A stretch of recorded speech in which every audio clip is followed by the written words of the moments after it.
Hi, I'm Joel Gregory, Deputy Editor on OPM. Now, The Unfinished Swan is exactly the kind of game that appeals to me. It's arty, a bit pretentious, and initially it seems like it's set to inhabit the same beard-stroking sphere as games like my beloved Braid or Journey. And one way in which Giant Sparrow's creation certainly does excel itself is in terms of its art style. Starting you off in an entirely blank white space, your only way to orientate yourself and navigate through the world is by using the shoulder buttons to fling blobs of black paint at everything. Doing this allows you to make out the contours of a wall here, half a bench there, edging your way forward as you chase the titular bird. It's like being a kid who's able to scrawl crayon doodles all over the walls, only without the guilt of seeing mother reach for the gin and lock herself in the basement again. The whole experience is disorientating and uncomfortable at first, and although claustrophobia in nothingness sounds like the try-hard title of the next Muse album, it's an applicable phrase here. The world around you soon becomes clearer though, and gameplay is then more about platform puzzling than groping your way forward in a blizzard.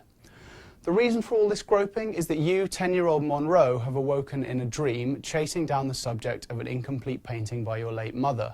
Glimpses of the bird and the golden footprints it leaves behind indicate that you're on the right path, but soon the swan becomes secondary to exploring the magical city built by the eccentric and lonely king.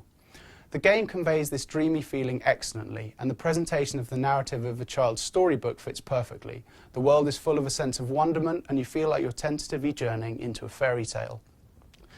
This is largely due to the game's strongest suit, that distinctive art style. Upon seeing a paint-splattered frog or murky alligator, you might think it was inspired by the Exxon Valdez oil spill, but whatever the case, the whole thing is beautiful to look at.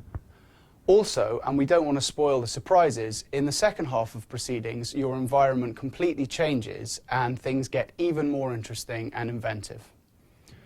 One of the game's problems is that these later stages are over all too quickly. In fact, the whole experience clocks in at just a couple of hours. And while 2 great hours is obviously better than 20 mediocre ones, you can't shake the feeling that the developers' ideas weren't as fully explored as they might have been.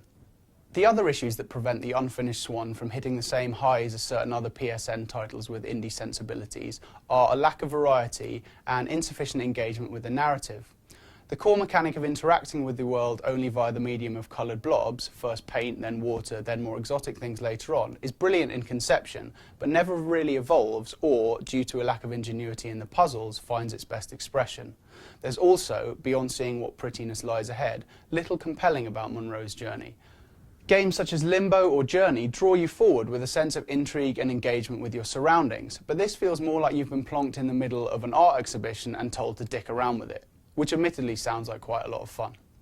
The Unfinished Swan deserves great credit for trying something new, and there's little doubt that its art style is one of the most distinctive and appealing in gaming this year.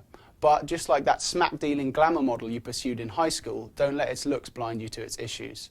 This is a very good game, but no matter how much the pretentious intellectual inside you might want it to be, not a great one.